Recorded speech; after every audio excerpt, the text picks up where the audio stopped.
ધમકી ભર્યા સૂર સંભળાવ્યા, જેમાં તેમણે તો ટાંટિયા ભાગવાની ધમકી આપી। કોને સીધી રીતે આ ધમકી આપી, આવો જોઈએ।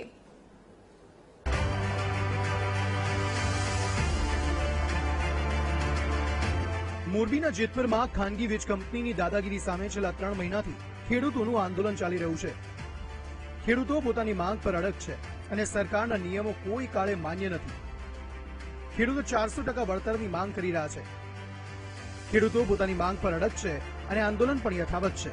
તેવામાં ફરી એકવાર આંદોલનના સ્થળ પર મંત્રી કાંતિ અમૃતિયાના ભાઈ રતિલાલ અમૃતિયાના આક્રમક તેવર જોવા મળ્યા, જેમણે તો સીધી રીતે સરકાર પર નહીં પરંતુ વીજ કંપની પર નિશાન સાધતા ટાંટિયા ભાંગવાની ધમકી આપી।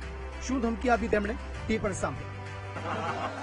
એટલે હવે 15 દિનની મુદતમાં તમારા થાંભલા લઈ જાઓ અને આજે વાવડી ગામમાં આખા ગામને ઉપાડી ગયા, પણ એ સરપંચનો ફોન આવ્યો કે અમે કઈ તો આવો, બાકી આપણે 500 ગાડી લઈને જવાનું, ગમે અહીંયા કાંઈ થાય, તમારા સાવણીના નંબર, મારા નંબર, ગમે ત્યાં ફોન કરો, 500 ગાડી લઈને અમે પહોંચી જશું।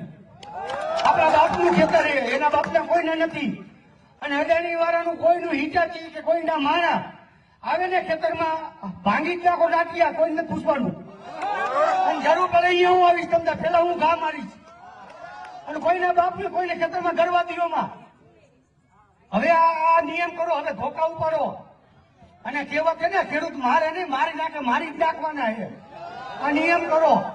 વાત તો સાચી છે, જમીન ખેડૂતોની, પરંતુ કંપનીઓના બાપાની જમીન હોય તેમ અધિકાર જમાવીને ખેડૂતો પર પોલીસના બળે દમન ગુજારવામાં આવે છે। તેવામાં ખેડૂતો પોતાની માંગ પર અડગ છે અને અંતિમ ક્ષણો સુધી લડી લેવાના મૂડમાં છે।